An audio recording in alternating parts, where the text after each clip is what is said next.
In this episode in the FXDM educational series, we're going to be taking a look at currency pairs. What constitutes a major versus a minor or a cross pair, and what are the relative advantages or potential disadvantages between those different kinds of currency pairs. So let's put a little bit of a sense of scale so we understand the difference here. The Bank for International Settlements, they do a survey of central banks about every 3 years, and in 2013 they reported that there was an average volume in the Forex of about $5.3 trillion per day.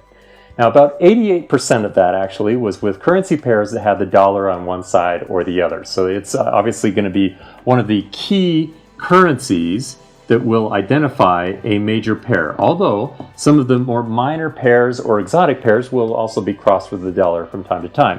But generally speaking, a major pair is something that is crossed with the dollar and that represents a reserve currency or a very popular currency where there's a lot of liquidity, a lot of trading being done.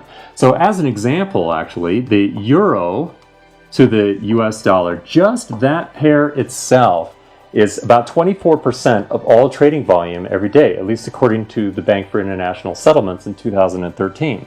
But other currency pairs, as you might imagine, are similar. So let's say the Great British Pound versus the US dollar, let's say the dollar to the yen here, this would also be considered a major pair. And the advantage that we have here with the major pairs is that they are highly liquid, and this does two things. Number one is that it's a little easier to get or faster to get execution, especially during times when the market is a little volatile. Now, it also means that the difference between the bid and the ask is also a lot more narrow. So the difference between the bid and the ask is one of those trading costs that we can't get away from, but that traders can control. So they can decide how often they're trading, for example. Well, if the bid and the ask are narrow, then that's going to save us on our costs overall. And since that's one of the few things that traders can actually control, all else being equal, it may make a case for why a major pair fits a trading strategy versus one that it doesn't fall into the majors category. Now, there is a little bit of overlap here where some currency pairs that are considered majors fall into between the majors, and some of them will even fall into another category that we call minors or crosses. And these are the commodity currencies. So a commodity currency is a currency that is going to be very sensitive to changing values in the commodity market. So one that you can imagine right away would make sense is the Australian dollar to the US dollar. About 8% actually of all Forex trading, according to the Bank for International Settlements, is involving the Australian dollar. So it's very actively traded. Or the Canadian dollar, so currency pairs with the Canadian dollar in it, it's about 4%, a little over 4% of total trading out there. So commodity currencies, these would certainly fall into the category of a major because they're nice and liquid. But the other advantage that we get here is that we have indirect exposure to the commodity market. So in fact, let's look at an example of how this actually works with commodity currencies. During the 2008 market crash, the Chinese government stepped in with a very powerful easing program or stimulus program there domestically. One of the side effects of that was to increase demand for basic commodities quite a bit. So as you can see here on this chart of the Aussie to the dollar, from 2008 through 2011 approximately, the Australian dollar, which of course should, all else being equal, should actually benefit quite a bit from that increased demand for commodity prices, especially relative to the dollar, where the US was in recession at the time. Well, from 2008 through 2011, as the US economy began to recover a little bit, the Australian dollar to the US dollar rose in value by 85%. So this is a dramatic example, but just for instance of exactly how commodity currencies do provide some indirect but effective exposure to commodity prices.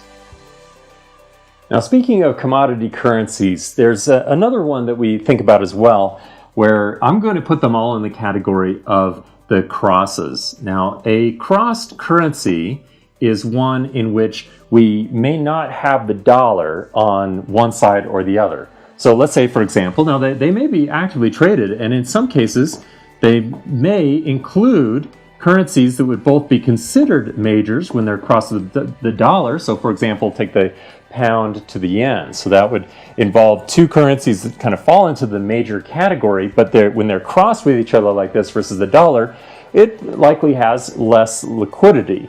Now, in this category, we might also throw currencies that are more exotic. And in fact, they're oftentimes referred to as exotics.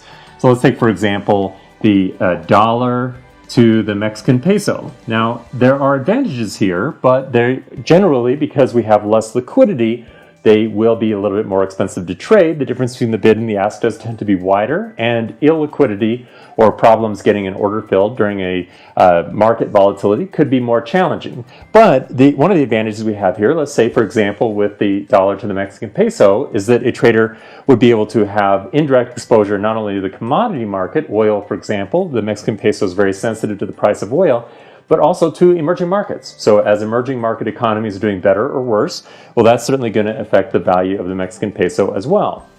So depending on your trading strategy, you have choices between what kind of currency pair am I really looking for. One of the majors, a commodity currency, maybe a commodity currency that falls into the category of a cross or an exotic, or a currency that is not taking advantage of commodity movement, but is just taking advantage of the relative strength between two currencies that does not involve the dollar. So for example, here between the pound and the yen.